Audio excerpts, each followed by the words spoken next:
Oi, aqui quem fala é a professora Elisângela de História. E hoje nessa videoaula nós estaremos falando sobre os indígenas da América. Estaremos falando sobre os povos brasileiros, os maias, astecas e os incas. Então bora iniciar mais essa videoaula?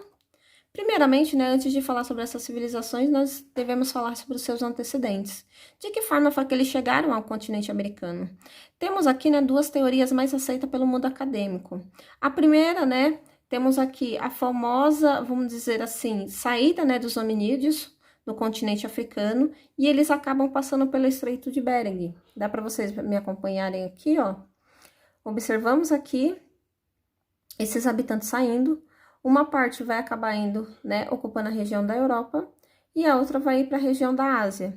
Chegando na região da Ásia, esse grupo ele vai se subdividir novamente, que nem a gente consegue observar aí, e grande parte acaba indo aqui para a região da Oceania. Eu vou fazer assim, gente, que eu acho que fica mais fácil, mais didático para vocês, do que ficar usando o mouse. Essa parte aqui da Oceania, eles acabaram, ficando aqui e habitando essa região. Essa parte da Ásia, a gente vai dizer que é quando eles passam pelo Estreito de Bering, dá para vocês verem que tá escrito aqui Estreito de Bering, e pelo Alasca eles chegam aqui na região do continente americano, e eles vêm fazendo, esse povoamento, vem habitando essa região, indo da direção da América do Norte para a América do Sul. Temos uma segunda teoria, que diz que esses povos que viviam na região da Oceania saíram, literalmente em suas pequenas embarcações, e eles acabaram, vindo de barquinho para a região do continente da América do Sul e da América Central, e aonde eles acabaram habitando essa região aqui também. Principal motivo dessa migração, fugindo principalmente da Era do Gelo, lembrando que a Era do Gelo vai ser até, vamos dizer assim, responsável por congelar nesse Estreito de Bering e fazer com que, esses hominídeos conseguissem atravessar isso daí, literalmente, vamos dizer assim, caminhando, tá? E que nem a gente consegue observar que essas duas teorias, são as mais aceitas aí até por essa questão de povoamento. Historicamente falando, quando a gente vai falar sobre a história da América, temos que lembrar que ela é dividida no que a gente conhece o período pré-colombiano, que foi antes da chegada de Colombo, tá? E após a sua chegada, que vai ser o período, colonial. E aí, onde acaba se dividindo aí, vamos dizer, historicamente. Por que a gente faz isso daí? Fica uma forma mais fácil, mais didática para vocês estarem estudando, tudo bem? A gente consegue observar que a chegada de Cristóvão Colombo, ele se deu no dia 12 de outubro de 1492. Dia 12 de outubro, aqui no Brasil, comemoramos, o famoso Dia das Crianças, ou nesse caso aqui, para algumas pessoas que são católicas, até o dia de Nossa Senhora Aparecida, padroeiro do Brasil, mas lá na Espanha, o 12 de outubro, se comemora o Dia da Conquista da América, tudo bem? A gente vai dizer que esse período das grandes navegações de conquista vai ser o período em que divide, o que a gente conhece como Idade Média para Idade Moderna, tá? Então, muitos historiadores, eles acreditam, que até a vinda dessas grandes navegações desses europeus aqui para o nosso continente, ele seria, um grande marco histórico aí, e vamos dizer assim, uns até acreditam que esse que deveria ser a data inicial dessa nova era, que no caso seria a modernidade. Que nem a gente consegue observar, após a chegada de Colombo, o Colombo, que nem a gente já sabe da história, ele acreditava que ele tinha chegado nas Índias. E por ele ter chegado nas Índias, ele vai acabar batizando esses, nativos de que nome? De índios. Só que a gente tem que começar a observar o seguinte, que esses habitantes que viviam nessa região, eles não se classificavam, dessa forma, de índio, ou se classificavam como povos brasileiros, como Inca, como Maia, como Astecas, até porque a grande parte deles, logo de início, eles viviam em pequenas tribos, tá? E que tinham principais características que a gente pode colocar aí. Quais seriam essas características? Eles tinham semelhanças, às vezes numa mesma crença, numa mesma língua, às vezes no mesmo líder, às vezes um grau de parentesco. Essa classificação, ela vai se iniciar dessa forma, mas conforme a gente vai falando principalmente sobre os astecas e os incas, a gente vê que, claro que essas tribos, que até então era, vamos dizer assim, inicialmente acabam se tornando aí em grandes impérios. Tudo bem? Falando sobre apenas a região da América do Sul, seria essa região aqui que dá para vocês observarem, tá bom? A região aqui da América do Sul, não se tem um registro, vamos dizer assim, totalmente confiável, de quantos habitantes viviam nessa região. mas muitos, né, acreditam que viviam em torno de 1 a 11 milhões, né, de habitantes. Então, assim, esse número é um número, assim, bastante extraordinário, tá bom, para aquele período. Além disso, né, a gente também não podemos esquecer que o primeiro contato dos europeus com esses indígenas, né, a gente sempre fala sobre o período de colonização, de dominação, mas a gente não pode esquecer que vai ser um período, né, de muito declínio para essas grandes partes dessa humanidade aí, porque a gente consegue observar que muitos indígenas, eles vão acabar morrendo, tá? Principalmente através de doenças, né? Que nem a gente já sabe, grande parte desses indígenas, eles não tinham conhecimento, né, de várias doenças, e até por isso não tinham anticorpos, que nem doença hoje que a gente considera comum, né?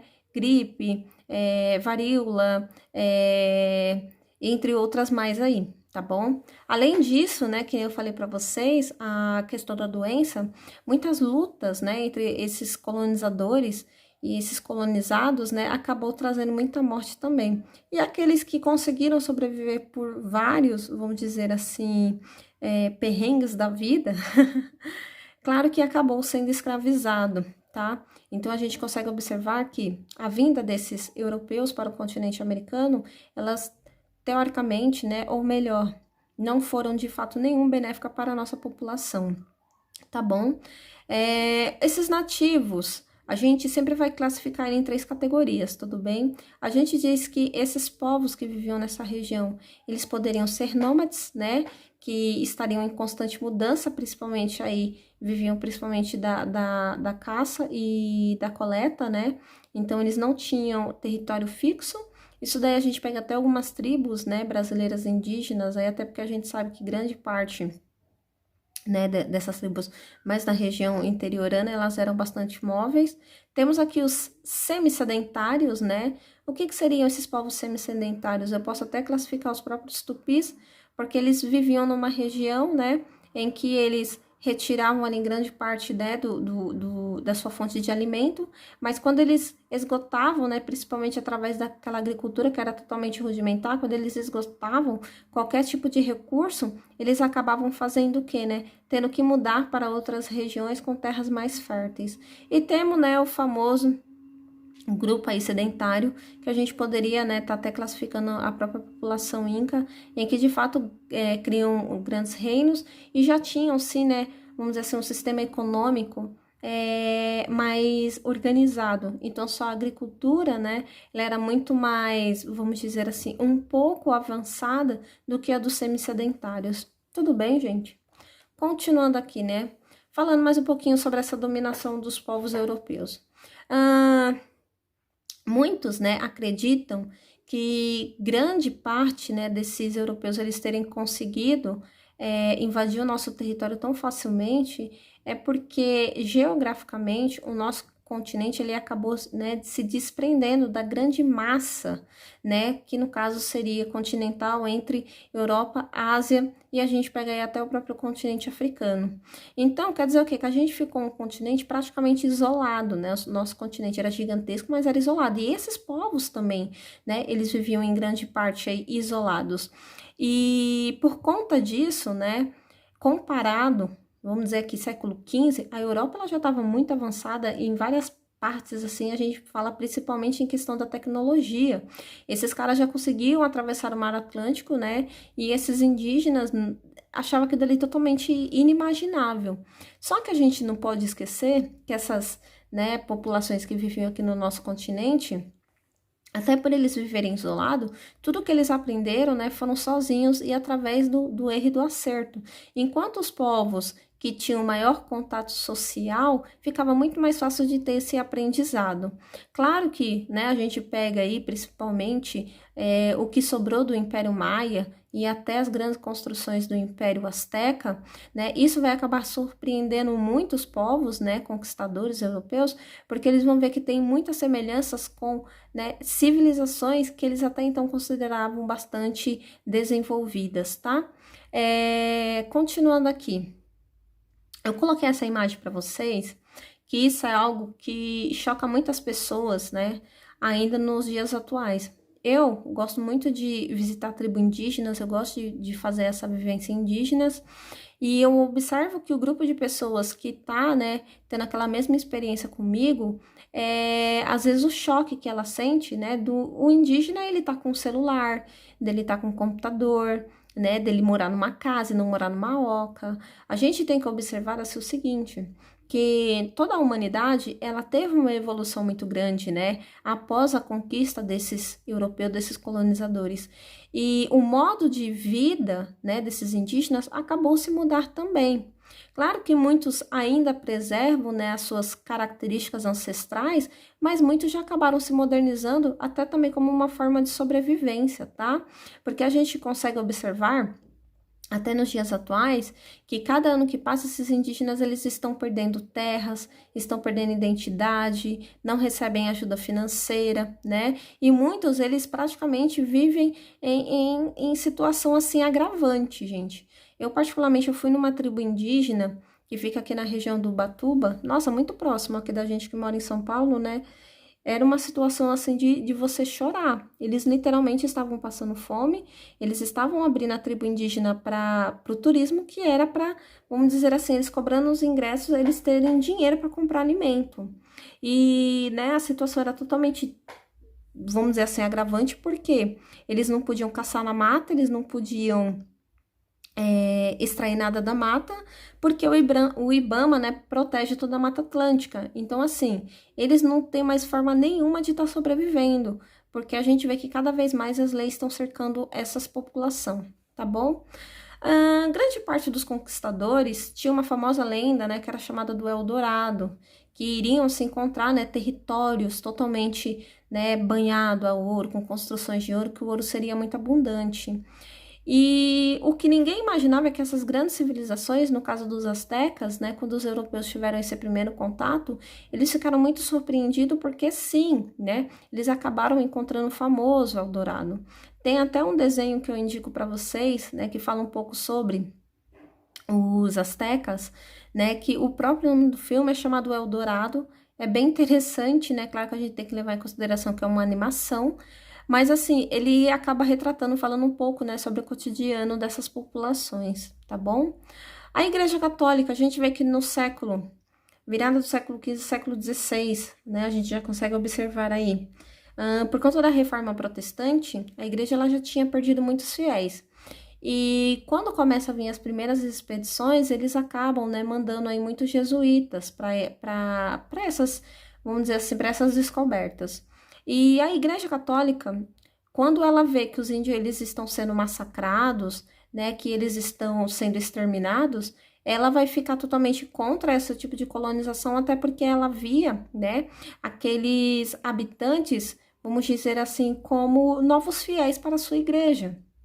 E aí, né, onde a Igreja Católica acabou criando algo chamado Guerra Justa, que era o quê? Aqueles índios, né, que fossem, vamos dizer assim, catequizados, que fossem católicos, eles teoricamente não deveriam ser escravizados. Agora, aqueles indígenas que se recusassem a reconhecer Deus como sendo seu único Senhor soberano, aí sim poderia escravizar, poderia matar, poderia fazer o que bem quisesse, tá? Lembrando que os povos, principalmente os astecas e os incas, eles já tinham, né, essa religião politeísta bastante, vamos dizer assim, presente no seu cotidiano, e muitos acabaram não aceitando nessa nova religião, o que gerou muito conflito aí. Já os indígenas brasileiros, a gente vai dizer que tem dois revés, tá? Dizem que alguns historiadores acreditam que vai ser fácil, né, essa catequização, até porque o indígena brasileiro ele não tinha muito apego à religião, né, que nem os outros povos. Então, a gente consegue observar que, claro, que algumas tribos, elas até cultuavam algumas divindades da natureza, mas a gente consegue observar que não tinha tanta essa construção de templo, não tinha essa adoração tão fervorosa que nem era dessas outras civilizações, tá bom? Claro que nem eu comentei para vocês, quando esses europeus eles chegam aqui, eles vão ter um choque muito grande, né? Vamos dizer assim, com esses primeiros habitantes, até porque a gente consegue observar que algumas civilizações aí já faziam o sacrifício, né, de humanos para os deuses, consumiam a carne humana, né, no ritual de antropofagia, tá bom? Aqui no meu canal, o tio de artes, ele fez uma videoaula falando só sobre esse tema, antropofagia. Então, seria bastante interessante vocês estarem assistindo, porque acabaria complementando mais ainda essa minha fala, tudo bem? Antropofagismo, né, só fazendo aí um respaldo rapidinho, era quando esses indígenas, eles consumiam essa carne, não por estar com fome, não por necessidade, nem por questão de sobrevivência, mas muito por uma caracterização, assim, muito mais ritualística, tá? Eles acreditavam fielmente que se consumissem a carne, né, daquela pessoa, que eles adquiriam todos aqueles poderes, né, vamos dizer assim, que aquela pessoa, ela poderia ter tido. Então, por esse motivo, eles só vão consumir, né, a carne daqueles guerreiros, assim, mais fortes, mais inteligentes, mais habilidoso e assim por diante, tá bom? Claro que a não aceitação da nova religião, a gente consegue observar que aí sim, né, os conquistadores, eles vão, né, massacrar essa questão da religiosidade e da cultura desses povos aí. E aos poucos, eles vão implementando nessa nova cultura europeia e que até hoje permanece, né, nos nossos dias atuais e nas nossas mentalidades. Bem, agora, né, eu vou estar caracterizando para vocês cada uma dessas civilizações. Então, eu vou estar mostrando aqui seguida sobre, né, os indígenas brasileiros, depois a gente vem falando sobre os maias, os astecas e finalizando com os incas. Tudo bem, gente? Então, bora aqui, né, falar sobre os indígenas brasileiros. Primeiramente, os próprios indígenas, né, os próprios povos indígenas, eles se classificavam em duas categorias, né? O que eram os tupi-guaranis, que a gente vai dizer que eram que viviam na região do litoral, e os tapuias, ou os Gs, que viviam mais na região do interior, tá? Só uma coisinha para deixar bem clara aí, vamos dizer assim, esses dois grupos, eles não eram muito favoráveis um com o outro, tá? A gente consegue observar aí que só aqui no território que a gente conhece como Brasil, vivia em torno de mais de, né, 1 milhão de habitantes. E diz que se tinha no total de 1.200 línguas, tá? O que vai diferenciar os tupis? Os tupis, em sua grande maioria, eles tinham uma única língua, né? Mas a gente pega os tapuias, como eram pequenas tribos, então tinha uma diversidade cultural e linguística muito maior, tá bom? Então era muito comum, às vezes, uma tribo tá brigando com outra.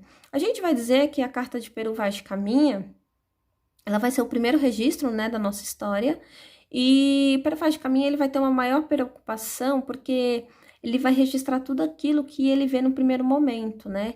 E entre esses relatos, ele vai caracterizar muito esse indígena brasileiro, falando que os corpos, né, eram bronzeados, que não tinham pelos, que todos andavam nus, que as mulheres não tinham vergonhas, né? E que os cabelos eram pretos, lisos, que tomavam banhos, né, sempre no rio, que viviam uma vida, vamos dizer assim, ociosa, que não tinham construções comparadas, vamos dizer assim, à Europa, e entre outros mais relatos, né?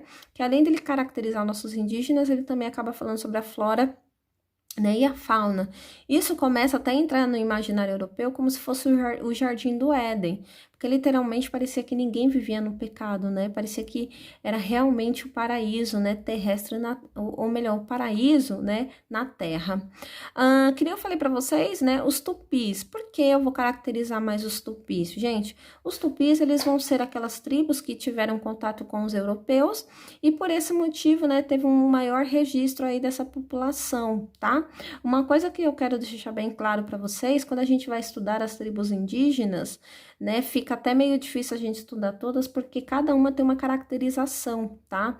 Então, tem umas que são as mulheres que dominam, outros são os homens, tem tribo que quando a mulher casa vai morar na tribo do marido, tem tribo que quando casa vai morar na tribo da mulher, tem outros que a mulher pode ter vários maridos, tem tribo que o homem pode ter várias esposas, né? Então, assim, cada tribo, ela vai ter uma caracterização e vai ter as suas próprias crenças.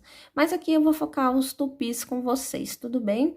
E a gente já consegue observar, né, que os tupis, eles eram semi-sedentários, mas eles praticavam aquela agricultura, principalmente de mandioca, e quando as terras, né, acabam ficando inférteis, eles acabam mudando aí de região. Então, vamos dizer assim, era um pouco, né, itinerante. Além disso, né, eles faziam a coleta, a caça e a pesca de alimentos. principalmente, gente, a pesca, né? A gente vai dizer que principalmente aqui na região do litoral sul e a região sul do nosso estado, vai ter um dos maiores registros arqueológicos, né, dessas populações, que seriam os sambaquis. O que seriam os sambaquis? Nada mais seriam do que grandes depósitos de lixo desses indígenas. Era lá que eles enterravam, né, os seus entes, colocavam resto de ostras, espinho de peixe, escama, entre outras coisas mais. Muitas desses sambaquis chegavam a alcançar, né, assim, chegava assim a atingir aí, né, vamos dizer, um número bastante exorbitante para aquela época, assim, em questão de altura. Isso daí vai ser algo que os europeus, né, no caso os portugueses, eles vão se beneficiar bastante, porque eles pegaram todo esse sambaquis e destruíram, né, para fazer o famoso, né, calcário, o cal, e ajudar nas construções aí, né, vamos dizer, de monumentos portugueses, e que, né, permanecem até em pé os dias atuais, tá bom? Que nem eu falei para vocês, essas tribos aí, grande parte elas viviam em aldeias, então eu coloquei aqui um esquema para vocês de aldeias, tá? A maioria dessas aldeias, elas tinham essa característica circular, e aqui, né, viviam graus de parentescos, e aqui ao centro a gente pegava falando assim que era sempre a região onde acontecia mais vamos dizer assim, os ritos deles, religiosos, entre outras coisas mais. Essas casinhas a gente chama de malocas, tá? E dependendo do tamanho da maloca, às vezes vivia aí em torno de 5 a 7 famílias, tá bom? Então imagine todo mundo vivendo ali em comunidade, literalmente. Que nem eu já comentei para vocês, né? Algumas dessas tribos aí, dentro dos próprios tupis, né, praticavam antropofagia, né? Nesse caso era consumir a carne humana, né? Mas com uma característica totalmente ritualística. Quem vai ser um dos maiores, vamos dizer assim, um dos maiores que vai registrar esse momento vai ser Hans Staden, até porque ele vai ficar preso, né? E ele acabou acompanhando muito desses rituais, e ele que foi o responsável até por, vamos dizer assim, ver que a tática, né, de escolha deles era escolher aqueles guerreiros mais valentes, mais habilidosos aí para estar consumindo essa carne. Não era qualquer carne que eles consumiam, tá? Lembrando, gente, que eles pegavam, eram sempre os seus inimigos de guerra.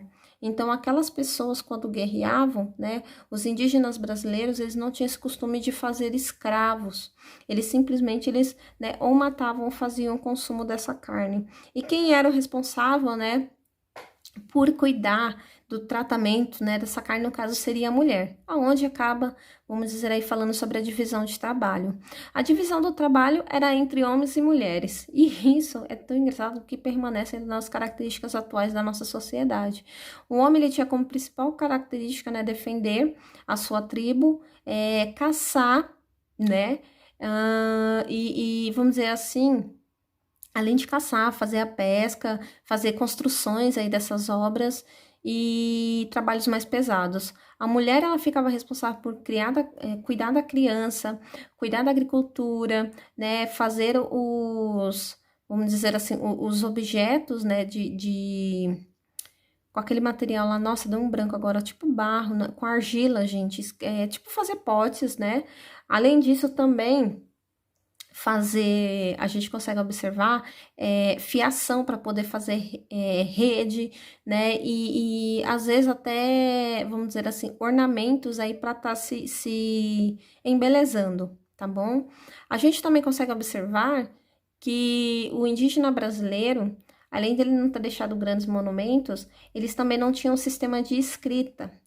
Então, assim, o que a gente sabe sobre essa população foram, né, grande parte através da oralidade e aquilo que os portugueses registraram, tá bom? Que nem eu falei para vocês, no caso dos tupis, eles poderiam, né, ter várias mulheres, até porque a preocupação não era com quem você era casado, com quem você estava junto ou tal, mas era, assim, você procriar e saber quem era o pai daquela criança. Então, independente de você ter não sei quantas esposas, todos os filhos, né, de diferentes mães, todos eles acabavam tendo, né, vamos dizer assim, os mesmos direitos paternais, tá bom? Claro que a gente já consegue observar que as crianças, né, no caso aí, elas viviam sempre em predomínio da mulher, mas quando chegavam aí na juventude, né, no caso dos rapazes, já começavam, vamos dizer assim, a ter sua vida escolar voltada, né, principalmente mais para essa questão aí de caça e defesa da aldeia também. Vamos aqui então, né, saindo do Brasil, vamos falar um pouco sobre os maias, né, indo aqui mais para a região que a gente conhece, né, aqui da região norte e da região um pouco mais central. Eu peguei esse mapa aqui para vocês, que é para vocês verem, né, em que localização os maias eles viviam. Então, pegou aqui a região do México, pegou a região aqui da Guatemala, a região de El Salvador e uma parte aqui de Honduras. Toda essa região pertencia, né, aos povos maias. Esses maias, eles viviam no que a gente vai chamar de cidades-estados, e cada cidade-estado dessa, ela era governada, né, por um chefe que era hereditário e sacerdotal, ou seja, ele tinha tanto poder político quanto poder religioso. Cada uma era totalmente independente da outra. Eles só se classificavam nessa nomenclatura aí. Uma coisa que eu quero tá sempre citando para vocês, é que muito dessa nomenclatura quem vai acabar dando vai ser, né, os povos europeus, até para ficar de mais fácil entendimento. A gente vai dizer que a sociedade maia ela era dividida de duas formas. Ou você era, né, o governante, nesse caso, quem seriam os governantes aí? A gente pega, né, nesse caso, os líderes das cidades-estados, os próprios sacerdotes, guerreiros e a alta nobreza, ou seriam aquelas pessoas que têm uma melhor condição. E por último, tá o resto toda da população, ou seja, o povo comum, tá? A gente já consegue observar que, ao contrário do Brasil, os maias eles já faziam escravidão. A escravidão ela poderia se dar por dois tipos. Por conta de guerra, de guerras tribais, ou nesse caso, se você cometesse pequenos crimes, você também, né, seria preso. Além disso, a base econômica deles, tanto dos maias, dos incas, dos astecas, gente, era sempre baseado na cultura do milho. O que a mandioca para o índio brasileiro era um meio de sobrevivência, para esses povos era o milho, tá bom? Eles também praticavam a caça e a pesca. A gente consegue observar que grande parte dessas populações aqui, eles já desconheciam a moeda, mas tinham aquela prática famosa que a gente já falou em outras aulas, que é chamado escambo, tá? Uma das coisas mais surpreendentes que os maias vão fazer é que eles já tinham, né, um sistema de escrita, que era chamada, né, o hieroglifo, que seria, né, aquela escrita lá que a gente já falou no Egito Antigo, que lembra um pouco o desenho, sabe? E esse sistema de escrita, né, foi o responsável, até porque eles já tinham livros, né? A gente diz que algumas civilizações maias, eles tinham literalmente bibliotecas. E esses livros, eles tinham a principal característica de registrar a sua história e ritos religiosos, né, sobre mitologia, lendas e outras coisas mais. Mas a gente vê essa preocupação que esses caras tinham em registrar tudo. E isso vai ser algo assim muito maravilhoso que acabou servindo para a posterioridade. Tá bom? Esses caras, eles são muito famosos por terem criado, né, o calendário solar de 365 dias, que chega muito, ou melhor, chega praticamente próximo ao nosso, né, dos dias atuais, e a gente consegue observar, tá, que esses maias, os calendários deles eram de 18 meses, que compunham 20 dias, tá? Claro que eles acabavam tendo um período complementar, né, complementar aí de 5 dias, que no caso seria o que a gente fala do calendário gregoriano, que seria o ano bissexto, tá bom? Além disso, a gente consegue observar que esses caras já tinham tábuas, né, para previsão de eclipse. Imagina naquele período você ter um eclipse, né, e você achar que era o fim do mundo. Então, assim, esses caras, em questão, assim, vamos dizer assim, da astrologia, esses caras eram muito avançados, tá? Na questão da religião, eles eram politeístas, acreditavam em vários deuses, né? Principalmente o deus que a gente vai dizer aí do milho, né? Que seria o meio de sobrevivência, e o deus sol. Eles faziam muito jejum, né? Como uma forma até de penitência, ou às vezes até vamos dizer assim, de agradecimento. Faziam sacrifícios humanos, tá? E também faziam muita oferenda de sangue aos deuses, até porque eles acreditavam, né, que os deuses eles precisavam ser alimentados constantemente.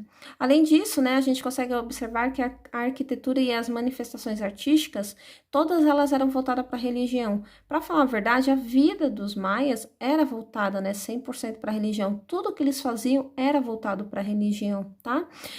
Hoje a gente consegue visitar na região do México, muitos sítios arqueológicos que pertenciam aos maias e o que se permaneceram de pé sempre foram esses templos religiosos aí, tá bom?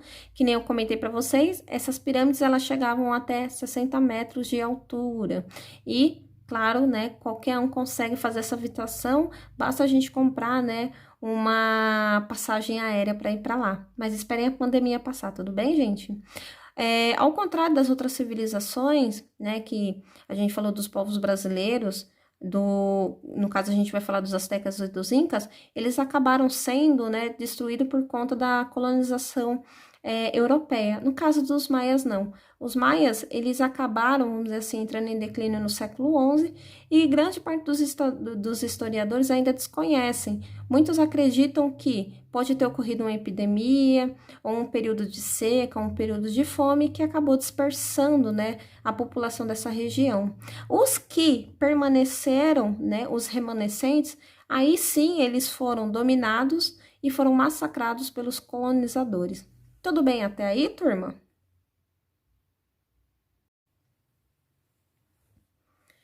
Bem, vamos dar continuidade então aqui falando sobre os astecas, né? Vamos aqui então. O nome asteca, né, o que a gente utiliza hoje popularmente, ele era, né, uma referência ao povo que vivia de Tenochtitlán. Então todo mundo começou, né, a falar, o povo que vive lá em Tenochtitlán, que vieram da região de Atlan, acabou, né, vamos dizer assim, popularmente ficando conhecido como Azteca.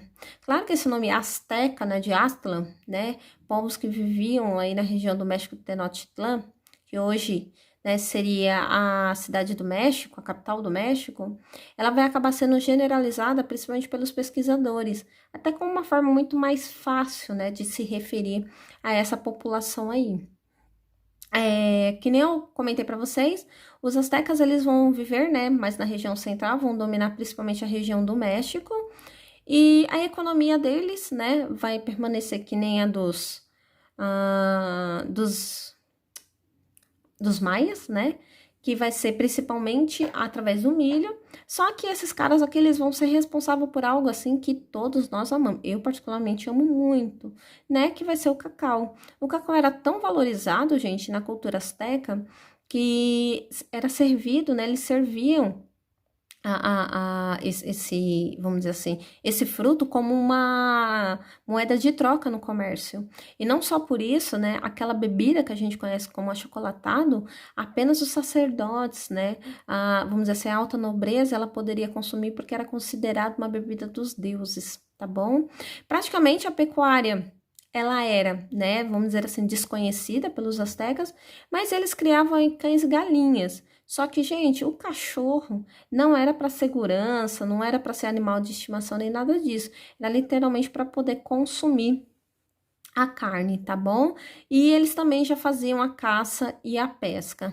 A religião, né? Eles também eram politeístas, né? Que eu já tinha citado para vocês sobre os maias. E o principal, a divindade deles era o Deus Sol, tá? Eles tinham muitos templos, a gente consegue observar que os sacerdotes, eles também, né, tinham uma alta hierarquia, então a divisão social ainda permanece a mesma, tá?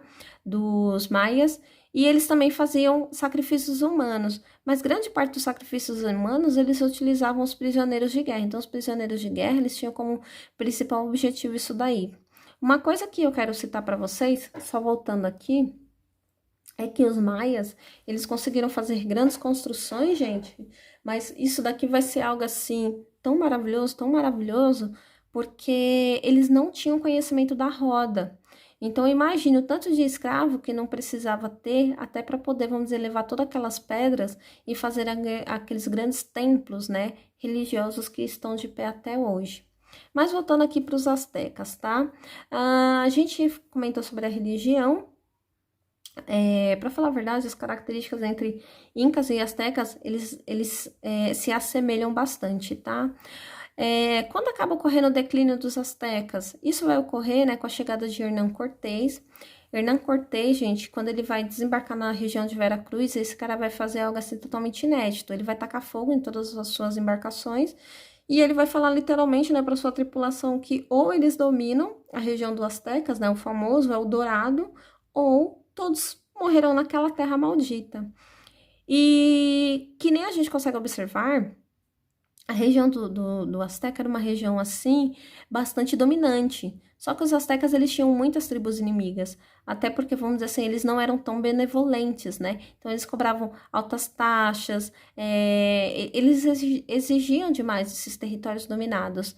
Então, quando o Hernán Cortés ele acabou chegando na região de Vera Cruz, ele acabou se juntando, né, com grupos rivais. E aí, sim, ele foi invadir, né, Tenochtitlan, que nesse caso, vamos dizer aí, era a capital dos astecas.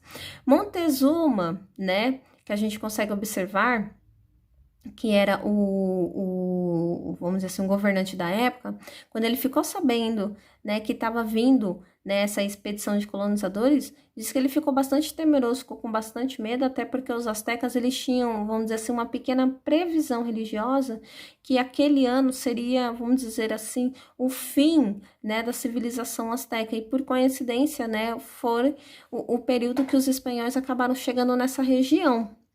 E aí, né, Montezuma acabou recebendo, né, a gente consegue observar o Hernán Cortés e toda a sua tripulação, assim, de uma forma bastante, vamos dizer assim, submissa. Claro que os próprios povos astecas vão ficar muito bravos com Montezuma, né, vão conseguir expulsar esses, vamos dizer assim, esses colonizadores, né, da sua capital. E Montezuma, gente, só para vocês terem uma ideia, ele vai acabar sendo preso e vai acabar sendo morto, né, até por muita insatisfação popular. Então, todo esse episódio, ele entra na história como a Noite Triste, né, porque foi algo que ocorreu muito rápido, muito assim, sem ninguém imaginar. A gente disse, né, que o Montezuma, nesse caso, ele já estava com o reino bastante enfraquecido, e o próprio Hernán Cortés, vamos dizer assim, ele era um cara que não temia, né? E até porque a própria população asteca, vamos dizer assim, ela sabia que se ela não tomasse qualquer tipo de providência, né, que algo de ruim poderia estar acontecendo com eles.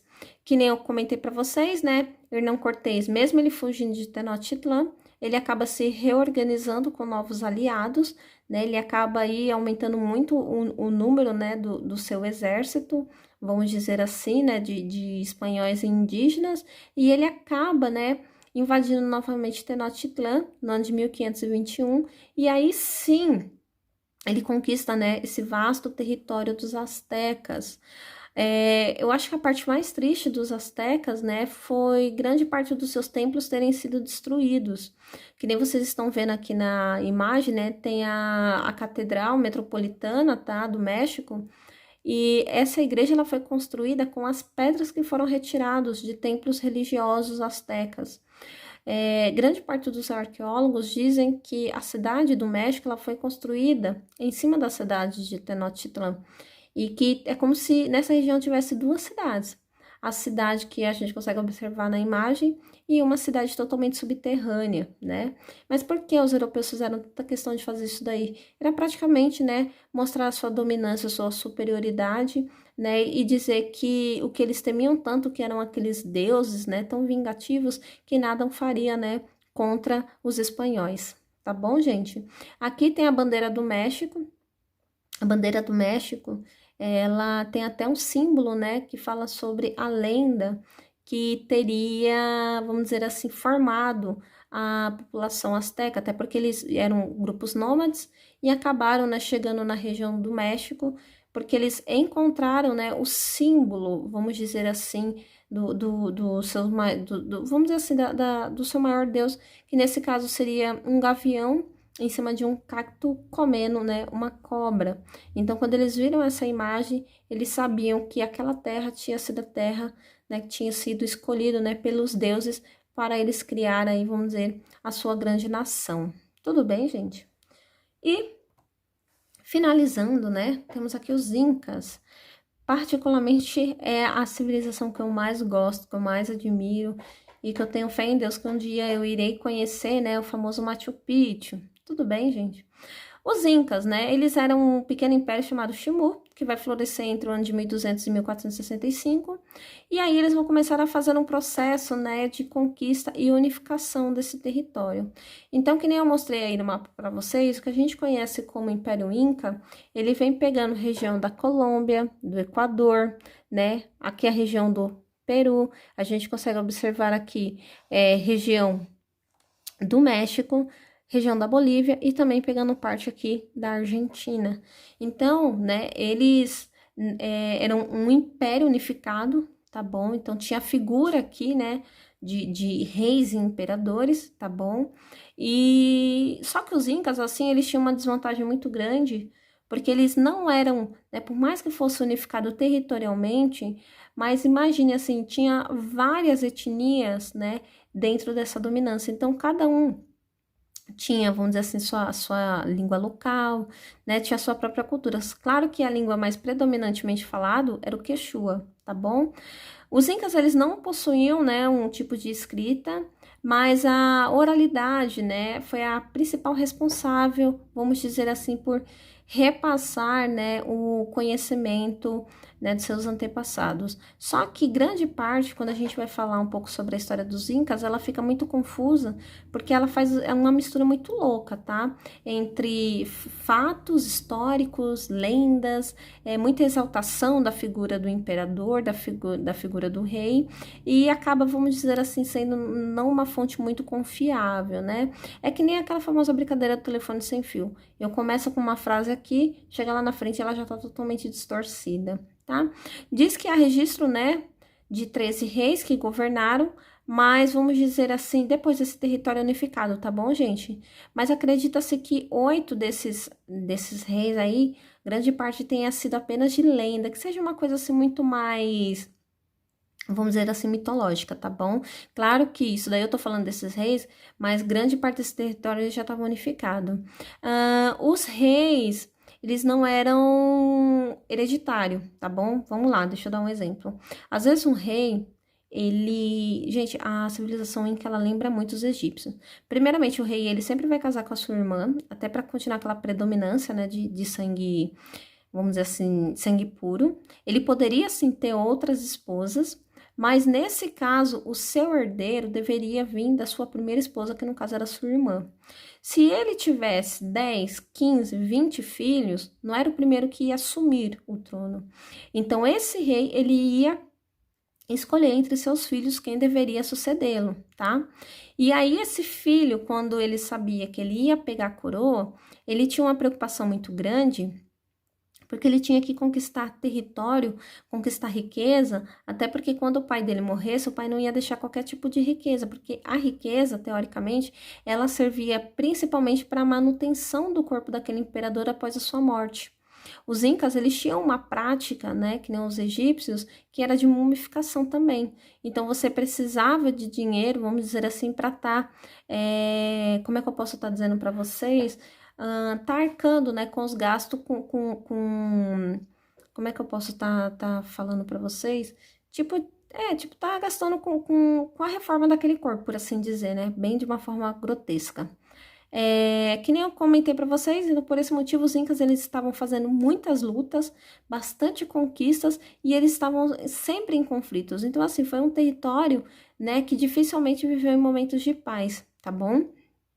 E que nem eu comentei para vocês, essa conquista territorial acabava ao mesmo tempo fortalecendo, mas enfraquecendo, porque a insatisfação era muito grande, tá? Dentro do seu território. Além disso, a gente consegue observar que a agricultura, né, permanece a mesma, que é o milho. Eles também tinham um pouco de variação entre amendoim, feijão, mas eu acho que o principal produto aí que acaba se destacando, né, que muitos gostam, mas eu particularmente não, seria, né, a planta chamada coca, tá? A coca, ela era muito utilizada também em ritos religiosos. A pecuária, né, eles se utilizavam muito da lhama e da alpaca, que eram os principais, vamos dizer assim, não só meios de transportes, mas também, né, os animais que ofereciam lã, e grande parte aí, quando chegavam, vamos dizer assim, a velhice, acabavam, né, também levado ao abate para poder ter o consumo dessa carne, tá bom? A gente consegue observar que todas essas terras pertenciam ao imperador. Riqueza, ouro, né? Quando o imperador morria, ficava consigo. No caso, o território era passado ao seu herdeiro, né? Todas essas terras pertenciam ao imperador. Então, nada era dos camponeses. Esses camponeses, né? Eles, vamos dizer assim, essas terras eram cedidas, né? Para esses camponeses. E esses camponeses, eles produziam, né? E eles pagavam taxas ao imperador. Então, de que forma que eles pagavam taxas? Poderia ser por trabalho, né, trabalho físico, e também, né, nesse caso, cedendo grande parte aí da sua produção aos armazéns reais. Por quê, né, tinha que entregar parte da colheita? Até também como uma forma de poder alimentar todo aquele exército, né, inca, alimentar aquela, vamos dizer, a parte mais alta, né, economicamente, vamos dizer aí, do Império Inca. E se caso alguma região, né, passasse por alguma necessidade, por fome, né, também você ter aquelas sementes, você ter aquela comida, até como uma forma de você também estar distribuindo, né, para essas regiões aí mais afetadas, tá bom? Além disso, né, a gente vê que a população inca, ela também tinha outra forma, né, de pagar os seus impostos, que era a famosa mita. O que seria a mita? Cada região, né, com seu líder, escolhia, né, alguns habitantes que iriam trabalhar para o imperador diretamente. E nesse caso seria construções de obras públicas, né, a gente pode citar aí templos, estradas, né, manutenção manutenção das colheitas reais, né, que também tinha as terras reais, e entre outras coisas mais, tá bom? Uma coisa que eu quero citar para vocês é que o imperador Inca, ele era literalmente visto como vamos dizer assim, o Deus, né, o Deus na Terra. Enquanto lá no Egito, né, a gente sabe que o faraó, ele era visto, né, como o filho, vamos dizer assim, e o grande representante, o Inca, perdão, gente, ao contrário, o Inca, ele era visto como filho de Deus, né, dos deuses, no caso, Deus Sol, aí na Terra. E lá no Egito, a gente consegue observar que o faraó, ele era literalmente visto como um deus, tá? Enquanto os Inca era filho, lá no Egito era considerado deus, tá bom? Atahualpa, ele vai ser o último imperador, né, a governar, até porque o Atahualpa, ele estava tendo uma briga, né, uma briga interna com o seu irmão pela questão da sucessão do trono. E a história do Atahualpa vai ser muito triste, porque quando ele consegue vencer seu irmão e pega o território Inca para si, vai ser o momento em que Francisco Pizarro, né, ele acaba, vamos dizer assim, conquistando o território Inca, né? Então, assim, o Pizarro, ele vai pegar esse território, né, ele vai conseguir dominar muito fácil, porque esse território, além de ter muitos indígenas que queriam lutar ao lado dos espanhóis para conseguir qualquer tipo de benefício, né, como títulos, vamos dizer assim, de nobreza, e entre alguns outros benefícios, eles também, né, viam uma forma de estar se vingando, né, por essa primeira conquista territorial que tinha sido dos Incas. Então, assim, Pizarro, ele conseguiu conquistar facilmente, porque além de ter apoio, a gente já consegue observar que o reino, ele estava totalmente, vamos dizer assim, fragilizado por conta de brigas internas em questão de sucessão territorial. Tudo bem, gente? Bem, eu espero que vocês tenham gostado do vídeo. Se caso tiver alguma dúvida, vocês podem deixar aí, tá bom? Nos comentários que eu estarei respondendo para vocês. Gente, desculpa, o vídeo ficou um pouco longo, né? Eu tentei resumir o máximo possível, mas fica um pouco assim impossível a gente falar, né? Sobre principalmente os maias, astecas e os incas, que foram os grandes povos pré-colombianos, né? Sem fazer um detalhamento maior, tá bom? Então a gente se vê no próximo vídeo. Beijo, beijo, turma. Tchau, tchau.